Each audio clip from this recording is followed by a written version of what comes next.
सह वीर्यं करवावहै तेजस्विनावधीतमस्तु मा विद्विषावहै। ॐ शान्ति शान्ति शान्तिः। ॐ पूर्णमदः पूर्णमिदं पूर्णात् पूर्णमुदच्यते पूर्णस्य पूर्णमादाय पूर्णमेवावशिष्यते। ॐ शान्ति शान्ति शान्तिः। श्रुति ॐ आप्यायन्तु ममाङ्गानि वाक्प्राणश्चक्षुश्रोत्रमथो बलमिन्द्रियाणि च सर्वाणि सर्वं ब्रह्म उपनिषदं माहं ब्रह्म निराकुर्याम् मा ब्रह्म निराकरोत्। अनिराकरणमस्त्वनिराकरणं मे अस्तु। तदात्मनि निरते योपनिषत्सु धर्मास्ते मयि सन्तु ते मयि सन्तु। ॐ शान्ति शान्ति शान्तिः। श्रुतिस्मृतिपुराणानाम् आलयं करुणालयं नमामि भगवत्पादं शङ्करं लोकशङ्करं शङ्करं शङ्कराचार्यं केशवं बादरायणं सूत्रभाष्यकृतौ वन्दे भगवन्तौ पुनः पुनः। ईश्वरो गुरुरात्मेति मूर्तिभेदविभागिने व्योमवद्व्याप्तदेहाय दक्षिणामूर्तये नमः। ओमित्येतदक्षरमुद्गीतमुपासीत ओमिति ह्युद्गायते तस्योपव्याख्यानम्।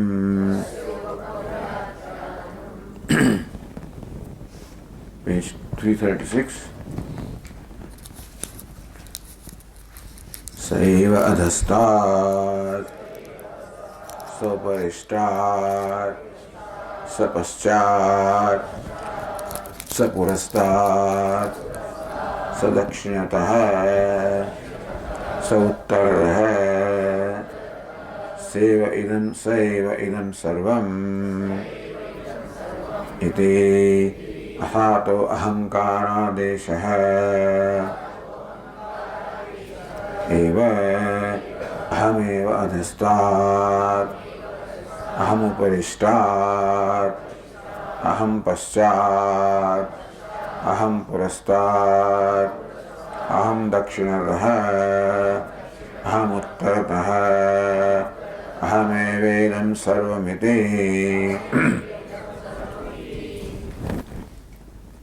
So Sanat Kumara said, but I am not saying that. So, Sa Bhagavah Kasmin Pratishtita iti. Said Narada asked, O Venerable Sir, Saha, that Bhuma, Kasmin Pratishtita, where is Bhuma established? Where is it located? Where is its station? Where does it have its being? Sui Mahimni. A tentative answer is given, Sui Mahimni, in its own glory. Yadi Pratistham Ichchasi. If you insist upon asking where is Pratisthita, where is established, then I will say that Bhuma is established in its own glory. Yadi va Paramartham eva pruchchasi. But if you ask me Paramartham, in reality, na mahimnyapi, we cannot say that Bhuma is established even in its glory. Iti Bhuma, this is what we really have to say. Apratishthitah anashritah bhuma iti kvachidapi. Apratishthitah, bhuma is no pratishtha, is not established in anything, doesn't have an establishment where it is established, doesn't have an ashraya or a locus or a support where it is supported. Meaning bhuma is self-supported, self-established, self-existing. In the world, of course, what is called mahima or the glory is different kind of wealth, such as the cattle, horses and gold and elephants and whatever. And usually in the world, an individual such as a Chaitra is established in his own, in the glory, which is defined by his wealth. So Chaitra or an ordinary person is glorious because of something. The Chaitra is established in his wealth, that's the glory. And he remains glorious as long as the wealth is.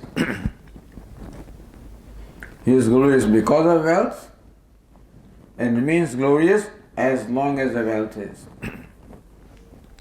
That glory is only temporary, is incidental. It is not the inherent nature of this Chaitra, of a person. Glory is not the inherent nature of a person. A person is called glorious because of something which can go away. However intelligent the person may be, however learned scholar person may be, it just needs one head injury and everything goes away. However strong the person may be, the world boxing champion comes Parkinson, is gone. And therefore, Ma kuru dhana jana yauvana garvam harati nimesha. The idea is that all of this can be robbed away. Whatever is generally called glory in the world can go away, robbed away. It's incidental. So Bhuma is glorious not in this sense. It does not depend upon anything for its glory. Glory for Bhuma, being infinite, being abundant, is inherent, is the essential nature of Bhuma. So then, how would you describe Bhuma? So, kintu evam bravimi, this is how I have to describe the glory of Bhuma. Saeva adhastat. Bhuma alone is adhastat, below. Saeva uparistat, he alone is above. Saeva paschat, he alone is behind. Saeva purastat, sah purastat, he alone is in the front. Dakshinatah on the right, Uttartah on the left. Saeva idam sarvamiti. The Bhuma alone is all this. So below, above, right, left, front, back, and then everything. Bhuma alone is everything. So Vashyakara explained, Kasmat punaha kvachid na pratishtati uchyate. Bhuma also is glorious. And still you say that he is not established in anything. So how can it be? Because the glory that we are familiar with is like that of a Chaitra or a Tom, Dick and Harry, who is glorious because of something. Bhuma is glorious and not because of something. So, how do you say that is so? Yasmat, because Seva Bhuma Adhastat. Bhuma alone is Adhastat, alone is below. So Stat Pratyay is added there. So Adha, so what is Puras Puraha, then what is Dakshinat, and then the Tas Pratyay, then Tas or Taha, what are Pratyay is added. So Dakshinataha, Uttarataha, that Tas Pratyay is added there, then it's a Tasil. Then here Tas means, again it becomes only a Avyaya. It means below, above, behind, in the front. Meaning, na tad vyatirekena anyad vidyate. That's all. The point is that there is nothing other than Bhuma. Saiva idam sarvam. Bhuma alone is all of this. So the Tikakara said, so the question was asked, Nanu dvitiyasya vastuna pratyakshadi pramana prasiddhatvat.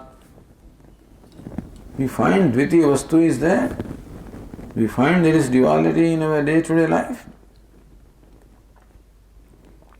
Pratyakshadi pramana prasiddhatvat. It is prasiddha, meaning everybody's experience by perception and inference, etc., that there is duality in our life. Then katham tad abhava iti shankade. How do you say that there is nothing other than Bhuma? So here is a contradiction between our experience and what the Upanishad says. How do you say that?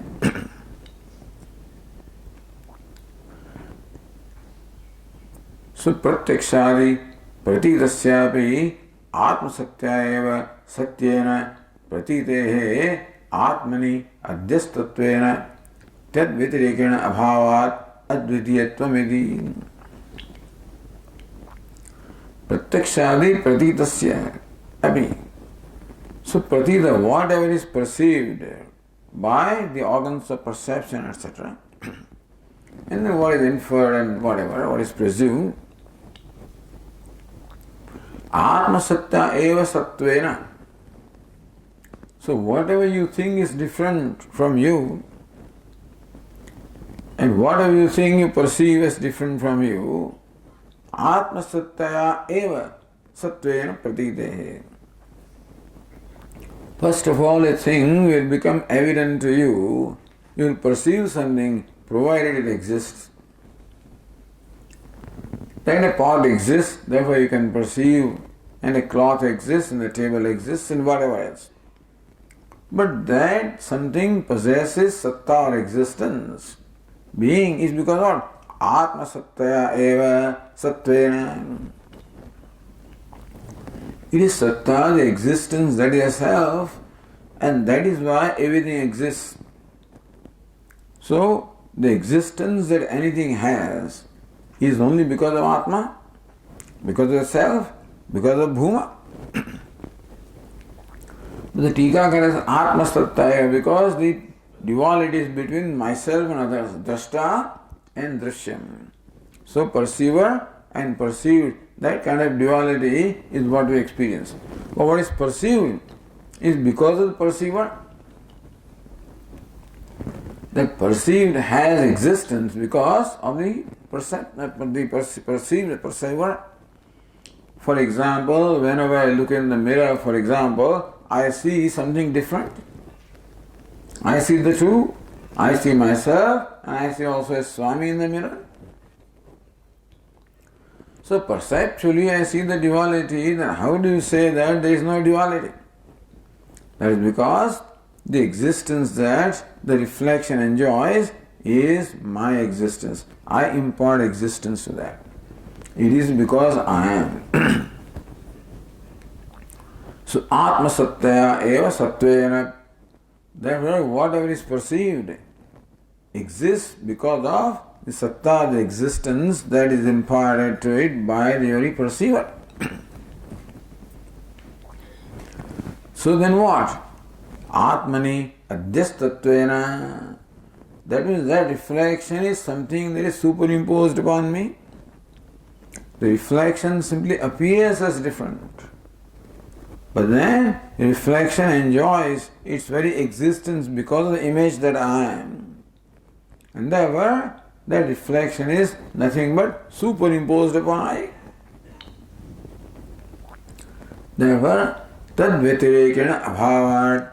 So just because something is perceived does not mean that it has to be necessarily different from the perceiver. It can be.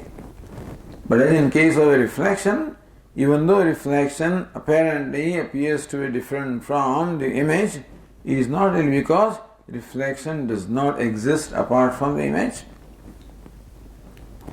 And so also what is perceived or the drishya does not exist apart from the perceiver, the drashta. Therefore, perception is not the ultimate means to establish the reality of something. We have to analyze also what is the nature of that which is perceived. And that what is perceived is because of perceiver. Meaning that perceived or seen does not exist apart from the seer. Therefore, advitiyatvam. So the question was that we perceive the duality, but not realizing that what I am perceiving is myself. In all the names and forms, what I perceive is nothing but myself. Just as in all these mirrors, what I see is myself. If I do not know, then I may take those reflections as different from me, like a child would do, like a bird does, and keeps on pecking in the mirror, thinking that there is a different bird in there. And so also, we keep on interacting in that manner. Like the dog which went into a mirror room and found dogs all around and started barking and fighting with them, thinking that he is fighting with something other than himself. So, human being, because of ignorance, does not know that what he perceives is nothing but his own reflection. Where the individual subtle body or the mind becomes like a reflecting medium. And the consciousness that I am is reflected in all this reflecting media. So this is what the Upanishad wants to reveal, that even though there is an apparent duality, in reality there is only non-duality. This non-duality in spite of duality. This non-duality is not the absence of duality, which of course it is, but it is in spite of non-duality. Which means that in the Vedantic language, the duality that we perceive is mithya. And that is called Jagat. So what is Jagat? What is creation? Creation is one becoming many, one appearing as many, not becoming many. And therefore, this manyness is a projection, is an appearance, not a reality. And therefore it is mithya.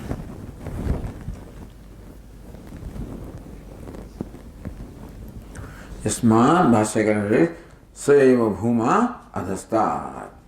So that Bhuma alone is Adhastat, what is below? Etc. Natad Vyatirekena Anyat Vidyate. There does not exist anything apart from Bhuma. Yasmin Pratisthita Syad. If something existed apart from Bhuma, then Bhuma can be established in that.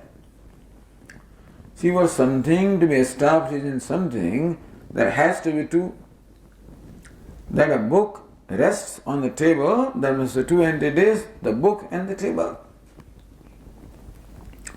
So also for Brahman to rest on something, to be located somewhere, to be established in something, there must be Bhuman one and what it is established in.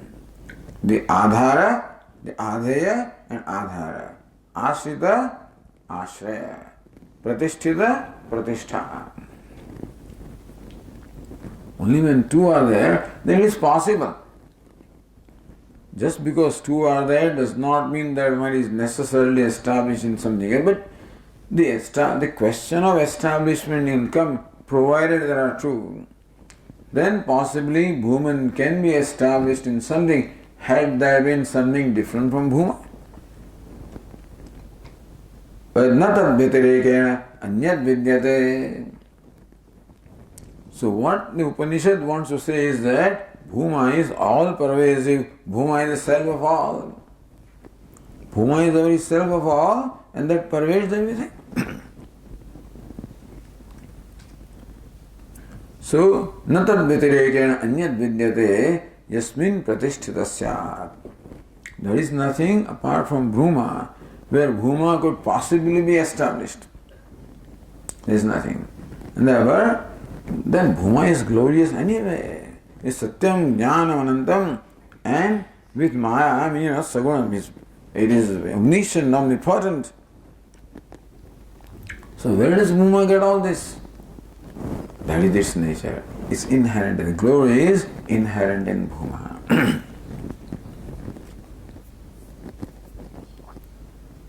Now the Tikakara Adhastaditi, Satyam Yantat, Prasamantadva. So Adhastat word can be considered as the seventh case, even fifth case, and the first case. Word Adhastat, where this Tat Pratyaya is applied, that word which is indeclinable can be used or is found to be used in all this way. So Adhastat can be below when it is first case. Adhastat means what is located below, seventh case. The context is not here, but from below also it could have been the, but that is not the context here. So Saptamyantat, Prasamantadva, what is Astidi Pratyaya? I don't understand the Astidi Pratyaya. Because that Asti, I don't know what Pratyaya is that. But then Adhastat, what Pratyaya is only Tat. So Saptamyantat, Adhastat can be Saptam, seventh case, location. So what is located below? Adhastat would mean. Prasamantadva, or below, what is below? What is located below is seventh case. The below itself is the first case. So above, for example, above, the idea of above is first case, that is Bhuman, and what is above also is Bhuman. So first case and seventh case. What is in front? First case, the front is Bhuman, that's first case, and what is in front also is Bhuman. So therefore, below and above, behind and in the front, on the right and the left. All these ideas, the directions also are Bhuman, and what is located in the directions also is Bhuman. So that doesn't leave anything now. If what is located below is Bhuman, but below itself may not be Bhuman. The idea of below may be different, or if below is different, what is located below may not be Bhuman. If Adhastat is interpreted as seventh case, then it would mean that what is below is Bhuman. But what about the direction below? So there were Prathamanta. First case means the direction below itself is Bhuman. Seventh case, and what is located below also is Bhuman. So says Tatasya Adho Desha Tatratyo Va Padartha Sarvopi Savayeva iti. Therefore, Adho Desha, the very direction which is below, or the very concept of below, and Tatratyo Va Padartha, and whatever Padartha is there below, Sarvopi Savayati. All of this is Bhuman itself. So even the concept of below and above and right and left and front and back, those concepts themselves enjoy an existence which is imparted by Bhuma. And then of course whatever is located in those directions is, they also enjoy Satta because of Bhuma. Meaning that Bhuma alone appears as all the directions, and Bhuma alone appears as whatever is located in those directions. That leaves nothing other than Bhuma. Iti tat anuvadena bhumatva vidhanat. So, Bhuma is now bhumatva vidhanat. Bhuma is here communicated or enjoined or taught by this anuvada. By this reiteration that what is below and the direction below, etc., that is how Bhuma is described. So, Saiva Dastat, so everywhere the Sa is there, So then, there is Anuvada, Adhastat, Uparishtat, Paschat, Purastat. So, Saha in each case is in fact described with reference to the direction as well as what is located in direction. Therefore, That Anuvadena Bhumatva Vidhana. Bhuma is taught with Anuvada, so with reiteration of each one, everywhere the Bhuma is repeated, Then now the question is, how can Bhuma be everything? Because everything is all, there is a lot of diversity and multiplicity and disparity. So how do you say Bhuma is everything? Bhuma is one and everything is many and diverse and with a lot of disparity. So says Bhadayam Samadhikaranya. So see this, Saiva idam sarvam. Saiva idam sarvam, that's a Vakya. So means Bhuma. Bhuma alone is all of this. So this Samadhikaranya means what? This Saha is also Prasamanta. Idam Sarvam also is Prasamanta. So then they are located in the same Adhikaranam, same case, referring to the same entity. Now this does not make sense, that one is many. So one and many are contradictory. Simultaneously one cannot be many. This is idam sarvam, all this many is from Bhuman alone. So then how do you say Bhadayam Samadhikaranyat? Samadhikaranyam is there, but Bhadayam, there is a negation involved here. For example, you can say that this actor A alone is beggar B and king K and minister M, whatever. So A alone is B and K and M and N and whatever. How can it be? How can one be all this king and beggar and everything also? Provided the king and beggar are all superimposed and not a reality. Therefore the so-called beggar has these two aspects in there. Actor is there and then the costume is there. One is real, other is mithya, superimposed.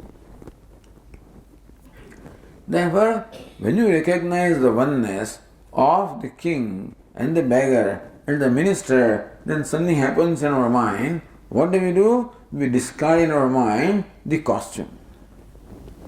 So whatever is different in all of them, the viruddhamsha, that is discarded.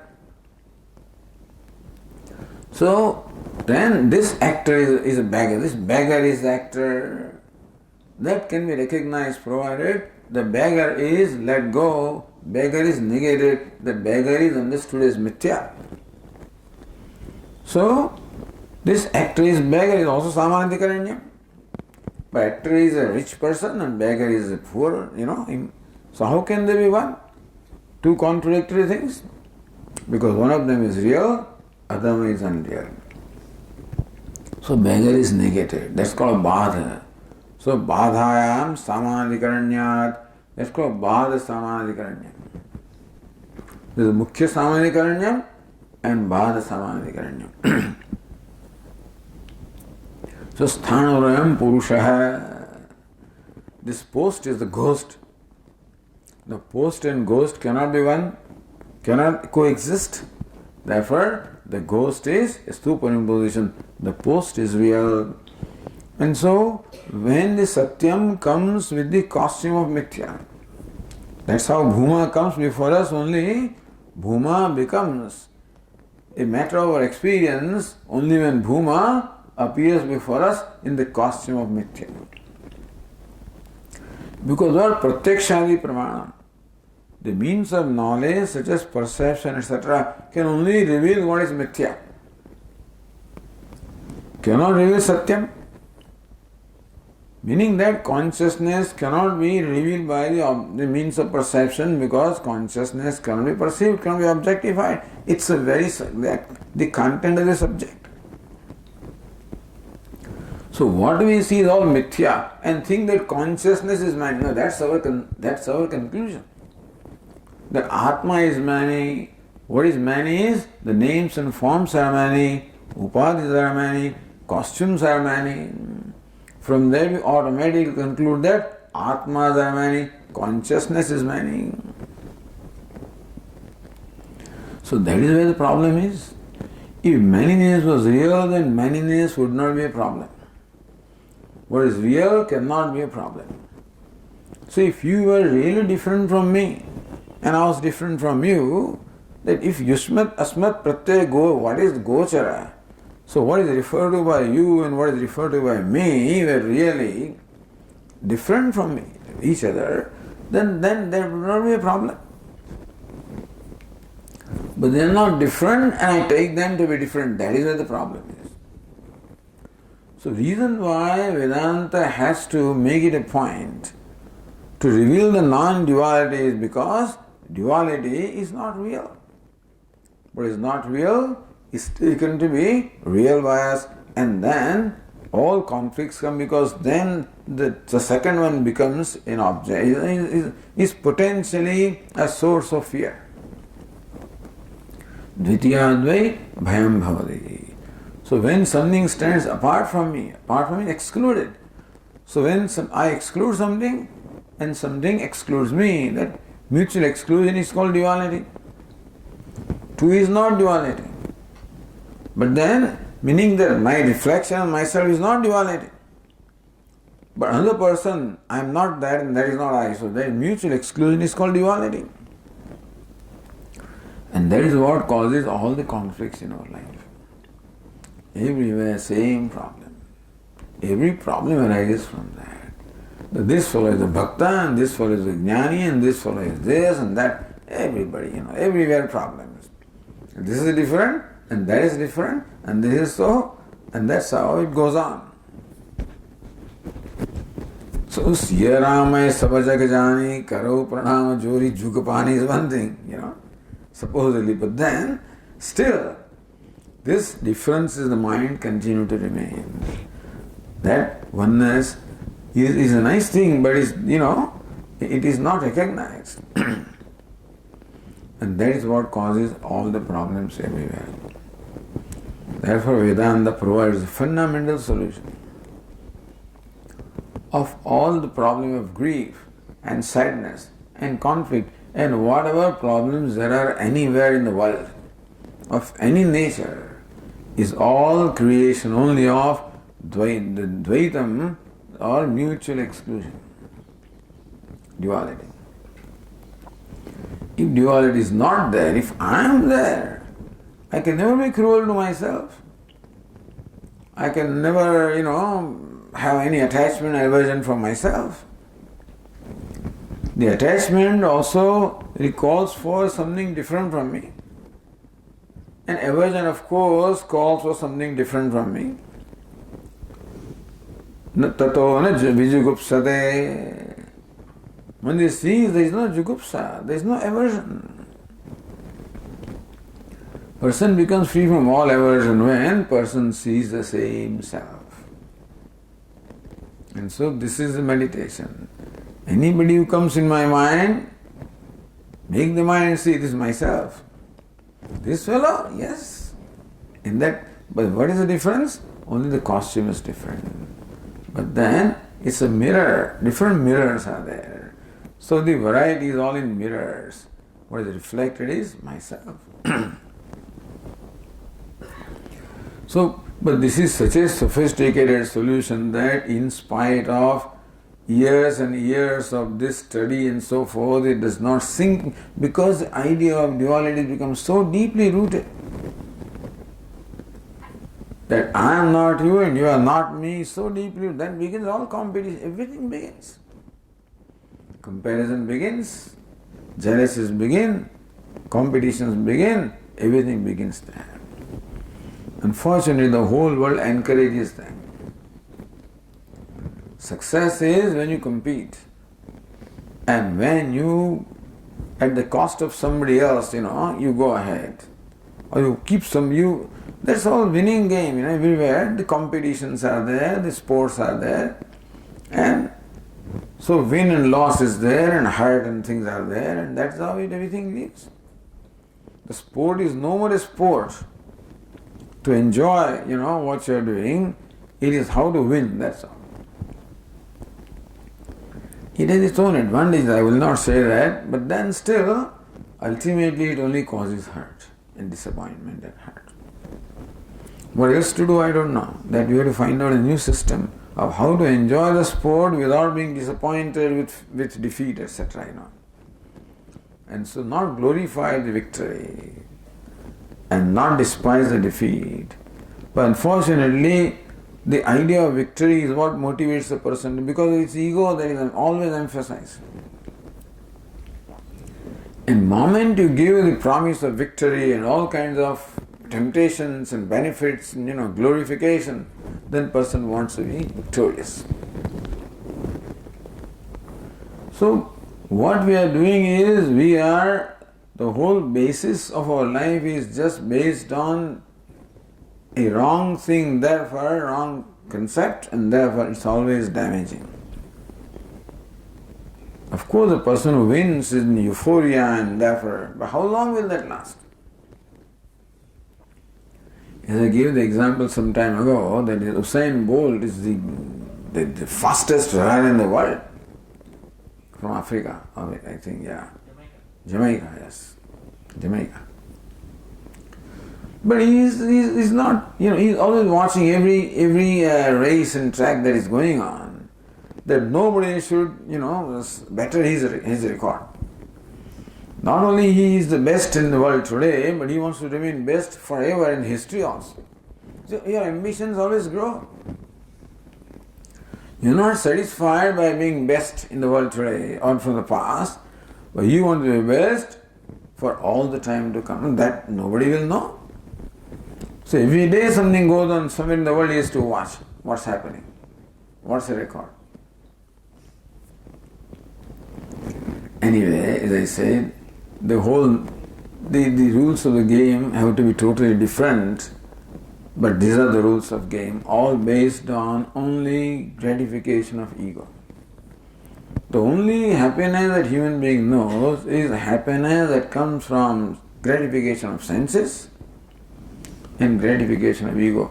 Of course, there is aesthetic pleasure, etc. is there, no doubt about that, but mainly it is gratification of ego. Everywhere the ego comes.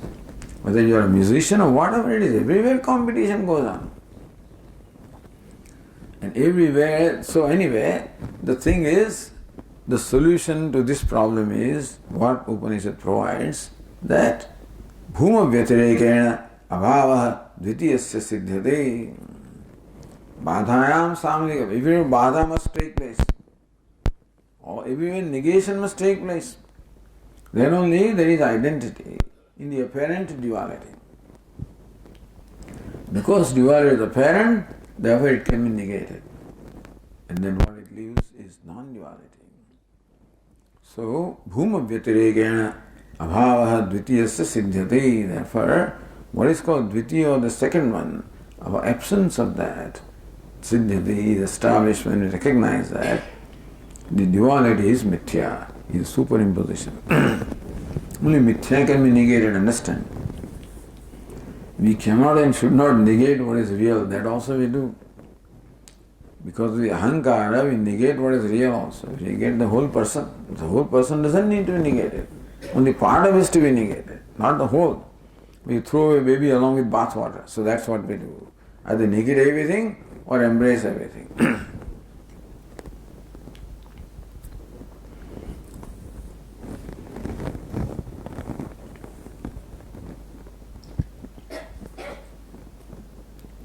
Says Anandi uktamevartham vyatirekadvara vivranate. Uktamevartham, what is said, vyatirekadvara vivranate. Bhashyakara explains vyatireka, means the absence of something. Or the same, the uktarthasya prakruta upayogam darshayati. That's how the other tikakara says. Uktarthasya prakruta upayogam darshayati. What is prakruta? Prakruta is that na pratishtita. So bhuma is swe mahimni, na mahimni pratishtita. He is not established anywhere, Okay, so that is prakrutam. That bhuma is no pratishtha at all, because bhuma is non-dual, and therefore that's the, so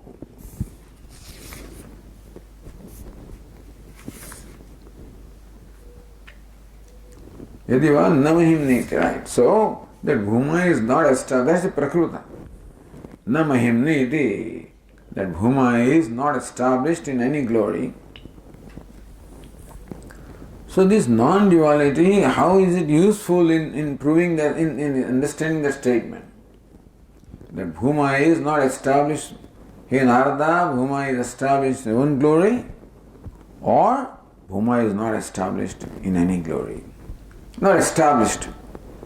That's prakruta means that is the point in the discussion. Upayogam.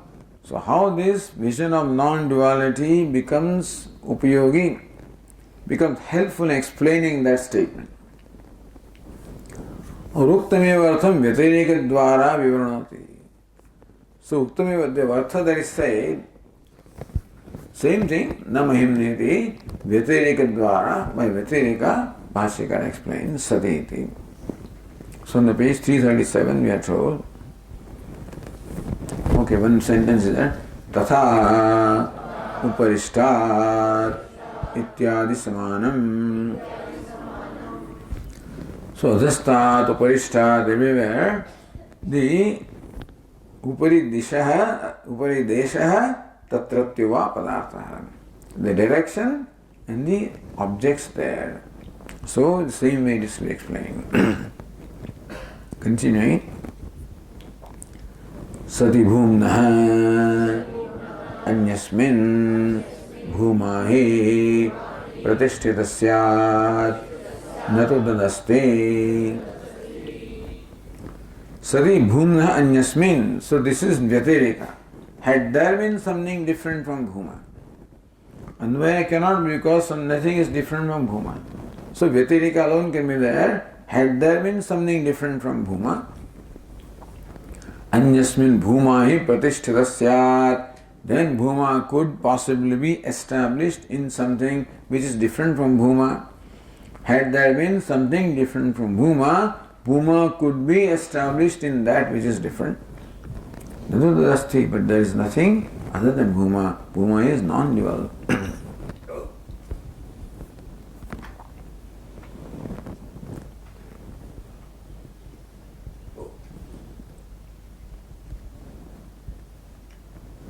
Then Bhashyakara says, Saevatu Sarvam.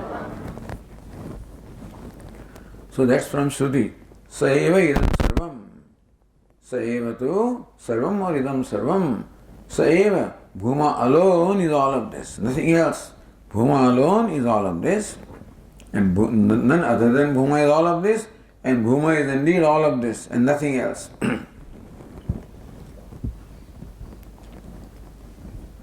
अतः तस्मात् असौ न क्वचित् प्रतिष्ठितः. Therefore, असौ bhuma, this bhuma न क्वचित् प्रतिष्ठितः. Kvachit means that seventh case. Nowhere is bhuma established. So namahimneti, that's what the statement is explained in this way. That is not established anywhere. Meaning that the mahima or the glory is the very nature of bhuma. Now the other Tikakara in the line 11 takes up a long discussion here. Saevatu iti. He alone is everything. Sarvataha dharadishu yad vardade tatsaram saeva iti anvaya. Sarvataha, all around, dharadishu, on the earth, etc. So below means what? On the earth. Above is in the space, on the right and left and, front and back. So dharadishu means all, below and above and front and, so yat vartate, whatever exists in any direction. Tat sarvam saeva. Those very directions are bhuman, and whatever exists in all those directions also is bhuman. Iti anvaya. So that is how the anvaya is. So sarvataha is what? Uttarataha, dakshinataha. That is what sarvataha comes. So sarva, dakshinataha, Uttarataha, same as adhastat, purastat. So, what is sarva? The below, above, behind, front, right, left makes up sarva, you know. So, sarvataha means everywhere. Sarvataha, dharadishu, everywhere, below, on the earth and everything in the sky, yad vardate. In all the directions, whatever exists, tat sarvam saivayati. All of that is indeed that Bhuman alone. Iti anvayaha. Evam jagatah bhumnah anyatva bhavepi jivah bhumnah anyasyat. Okay. So this covers what? Jagat. Above, below, all around, the Jagat is included, all of that is Bhuma. Evam, in this manner, Jagatah Bhumna Anyatva Bhavepi. So, Upanishad says that whatever is anywhere is nothing but Bhuma, and therefore the Jagat is not apart from Bhuma, that is clear. But Jiva Bhumna Anyasyat. What about the Jiva? The individual self can be different, still is not included. See, above and below all includes everything around me, does not include me. So when we say that what is above and below and right and left all is Bhuma, and still it leaves me out.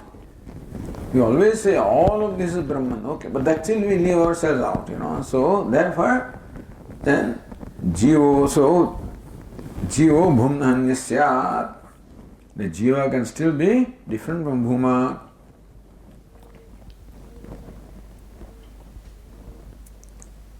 So, Bhashyakara takes up that Ahankaratmatva Upadeshasya Abhiprayodake. Then, Bhashyakara says, next one is Athato Ahankar Adesha Eva. So, thereafter, Upanishad says that now we will give the Adesha. So Upanishad says here is the Adesha of the teaching, instruction, with reference to Ahankar, or as Ahankara to explain. So Saha, that is in the front, that is, so Saha it refers to something which is remote, by the way. Aham is, of course, a paroksha. Saha means that, and that pronoun that refers to something which is a paroksha, different from me, remote from me. So therefore, he is everything when we say that, then still that excludes me, therefore it may live in my mind, the idea is that everything else is Bhuman, but I am not Bhuman.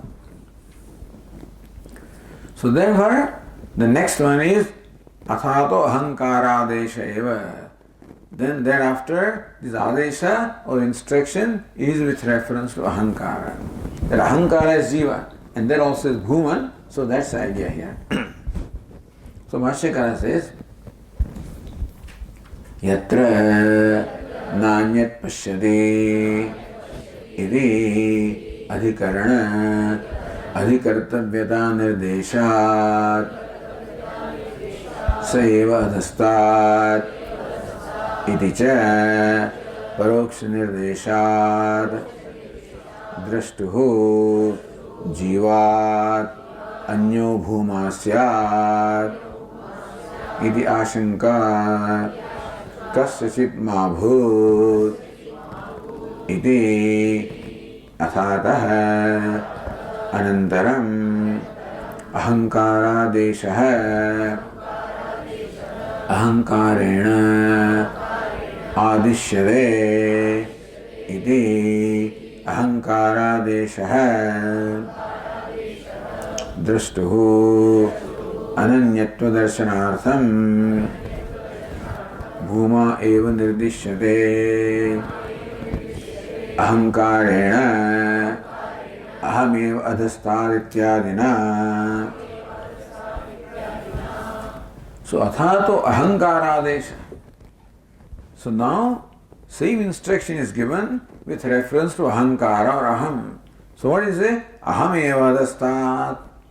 So from Seva Adhastat, it comes to ahameva dastat. So bhuma is, and now bhuma I am. So first bhuma or Ishvara is known as everything. But then second step is what? Ahameva dastat. I am bhuma, I am below, and I am above, and I am behind, I am in the front, I am on the right, I am on the left. This is the most important equation that Vedanta teaches, Because whether it is Brahman or Bhuma, whatever word is used, it is the nature of our mind always to look upon that as different from me and create a picture about that. So Bhuma also there may be a picture in my mind or a concept in my mind, and then it's always different because that is my orientation. Our orientation is to look at everything as different from ourselves and ourselves different from that. So I may imagine Bhuma is very glorious, it's here, there and everywhere. But still, I am left out. So then the equation is complete. Ahameva dastat.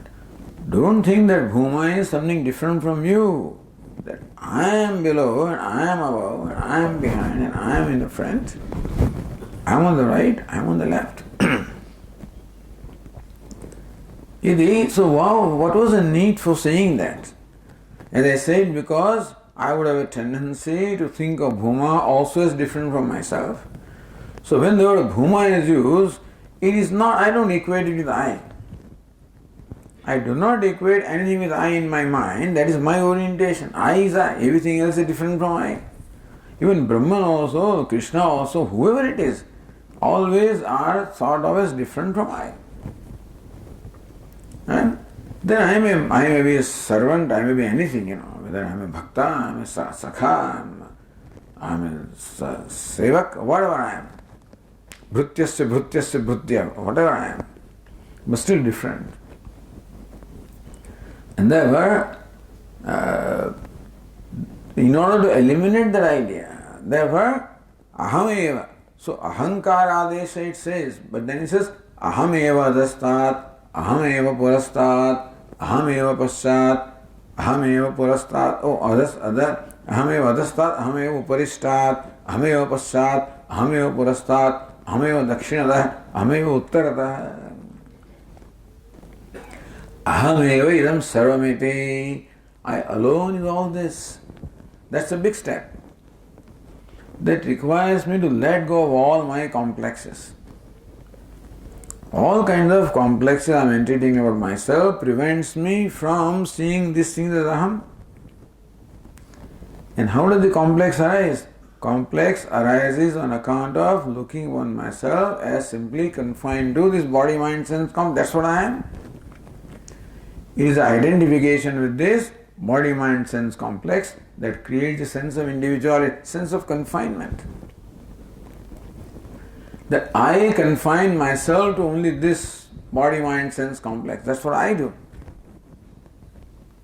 Because of ignorance. And so, that being the case, that very idea has to drop. So that is what creates all complexes. The identification body creates own complexes, and identification the mind creates other complexes, the intellect other complexes, because everything is limited. And therefore in the idea, every idea I have about myself, every concept I have about myself is also called a notion about myself, always reveals, or it involves a sense of limitation about I. We cannot escape regardless of what I think about myself. However great I may be. But the limitedness is always involved in every idea which arises from identification with this upadhi. One cannot escape that. You can say, I am the greatest, this upadhi, I am the strongest. Okay, the body is the strongest and I am most whatever you are. And still, the idea of limitedness can never leave us. And therefore, the only way is to recognize everything. So when all those things are given up, all complexes, that's called antahakana shuddhi. The purification of mind is the mind becomes free from all these complexes. Because identification of upadhi creates ragadveshas. And freedom of ragadvesha comes only when the identification of upadhi becomes finer and finer. It cannot be that I have a strong identification with this body-mind complex and I am still free from raga. It is not possible. So that is why to become free from raga dvesha, Lord Krishna says, identify with Ishvara. Ishvara buddhi, identify with Ishvara. Being Ishvara in your life. More of I, more of Ishvara, less of I. So that's how that process has to happen. It is not that someday I saw a way. You can't see. Unless all this has been driven out, unless Ishvara comes in our life and pervades our life, and ahankara becomes so fine, that it can be dropped.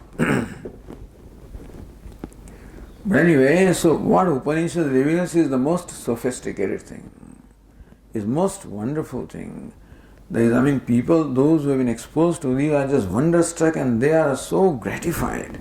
Wow, this is what it is, So what a sense of gratification, what a vision this is. Because it reveals my dimension. I'm not this helpless little thing that I think I am not a creature. What is my dimension? Bhuma is my dimension. I'm all pervasive, I'm the self of all. That's a huge thing from where I am today. And so I must approach that. It cannot be that all of a sudden this transformation happens, that today I am a limited entity and something happened, somebody placed his hand on my head and then all of a sudden, it doesn't happen.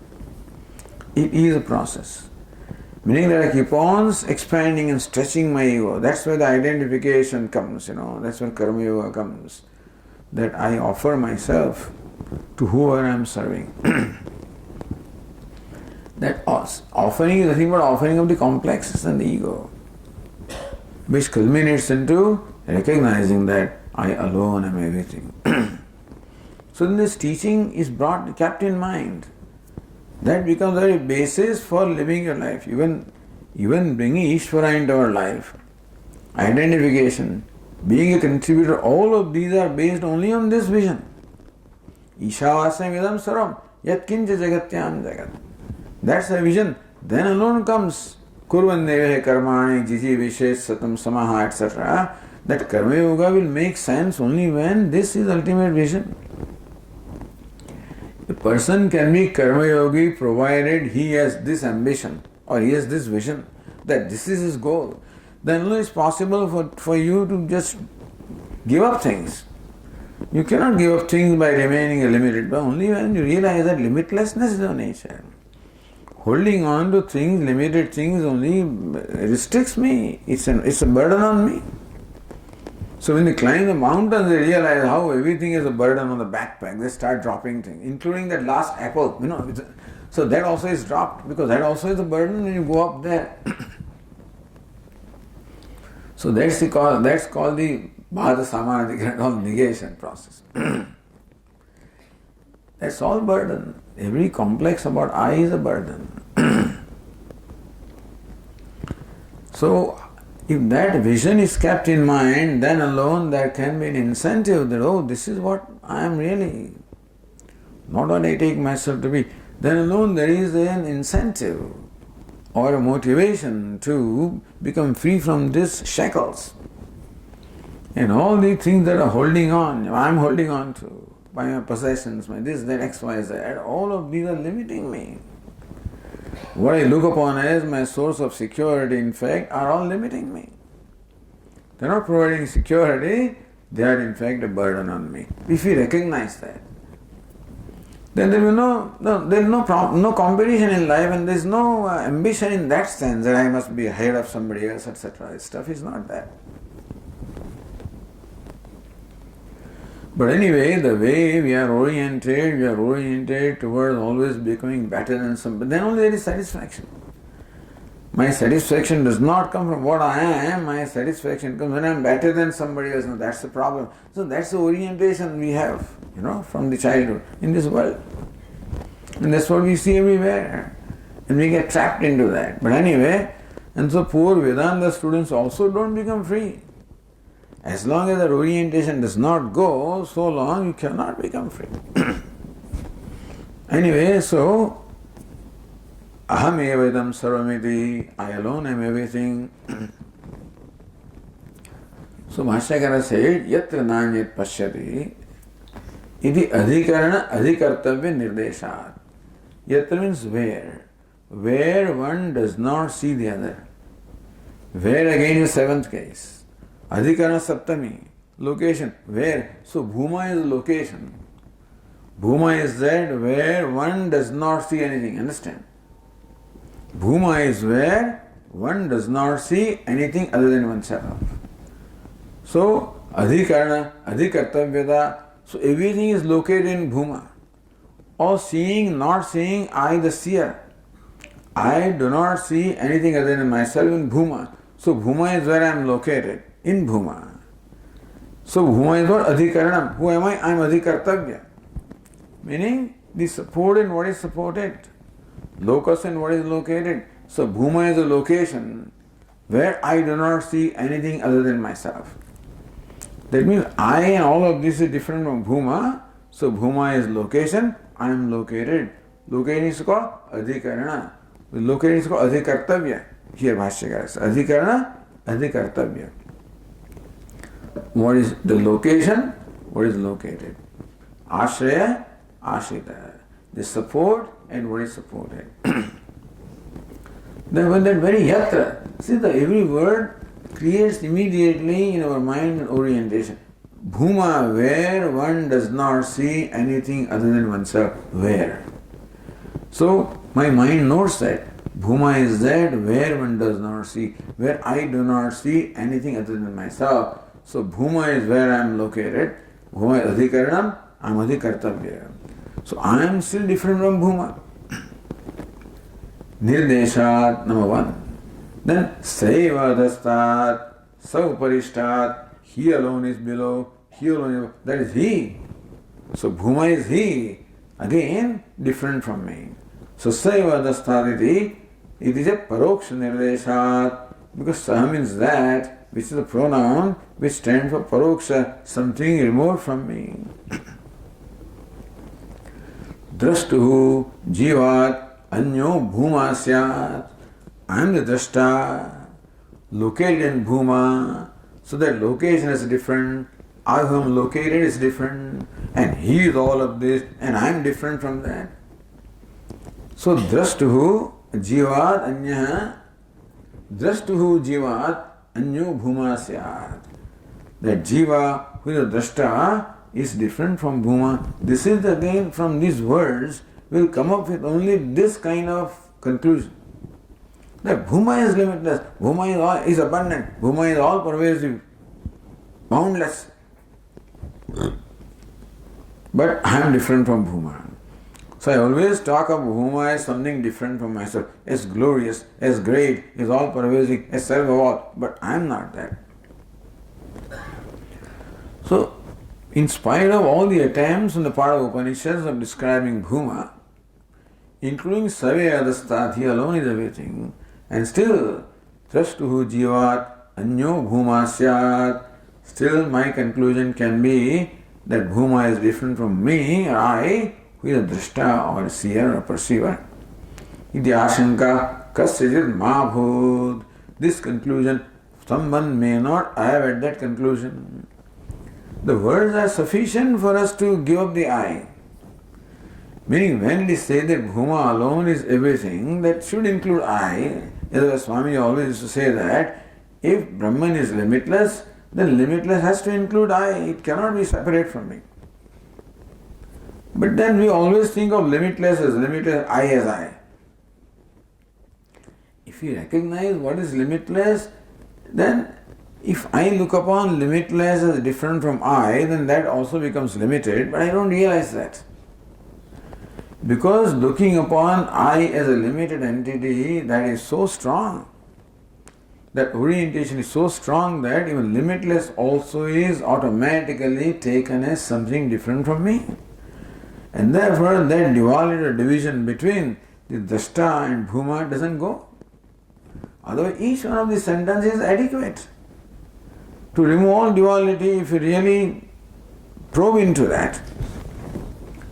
But superficially, Yatra is there, because some words have to be used, Saha is there, and therefore one may continue to think that oneself is different from Bhuma. Iti ashanka kasyajit mahabhut, that one may not come up with this conclusion, one may not really ultimately conclude with this conclusion.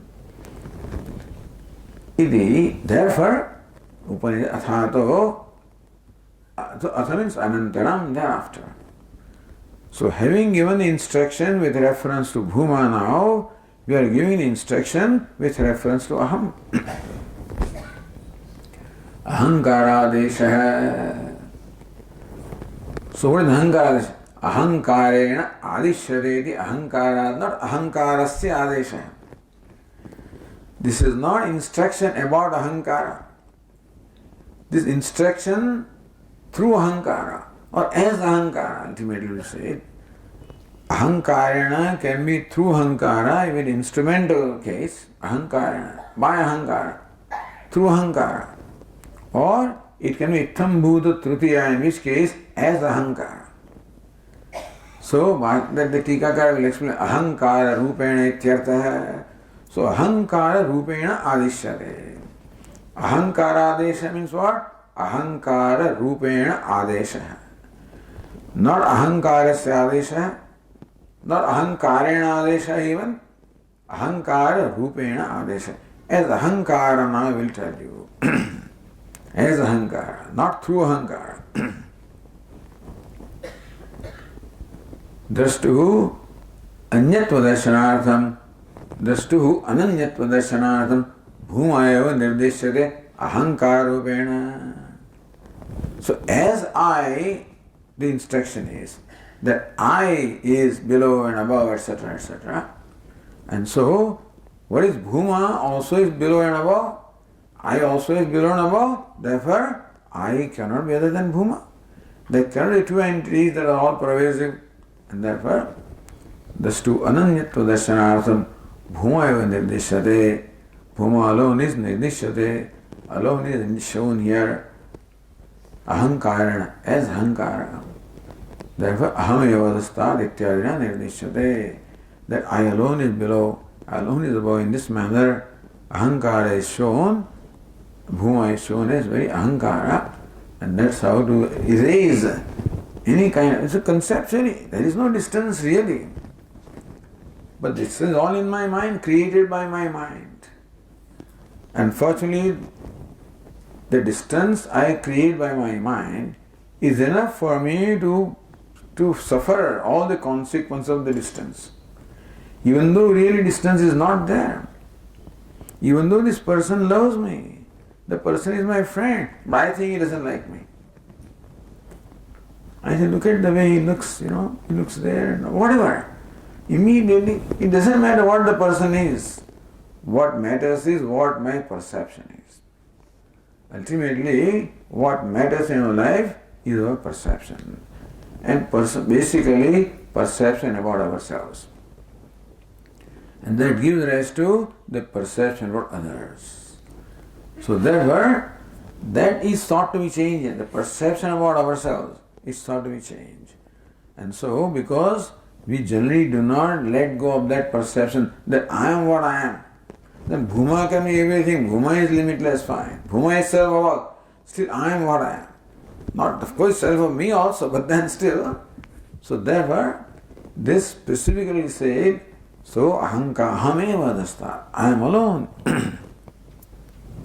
I am alone below, I alone am below, I alone am above, etc. Ityadina bhuma eva nirdeshyate. So aham, bhuma alone is nirdeshyate. As aham, bhuma alone is shown. So this Bhashyakara's thing that aham is bhuma. The Tikakara will explain it somewhat differently, but say bhuma eva nirdeshyate. Ahankarena aham eva dasayityana bhuma eva nirdeshyate. Meaning that Upanishad clearly shows the non-duality between bhuma and aham. Okay, we'll continue tomorrow. Om Purnamadah Purnamidam Purnat Purnamudachyate पूर्णस्य पूर्णमादाय पूर्णमेवावशिष्यते। ॐ शान्ति शान्ति शान्तिः। शङ्करं शङ्कराचार्यं केशवं बादरायणं सूत्रभाष्यकृतौ वन्दे भगवन्तौ पुनः पुनः। ईश्वरो गुरुरात्मेति मूर्तिभेदविभागिने व्योमवद्व्याप्तदेहाय दक्षिणामूर्तये नमः। ॐ शान्ति शान्ति शान्तिः। हरि ओम। श्री गुरुभ्यो नमः। हरि ओम।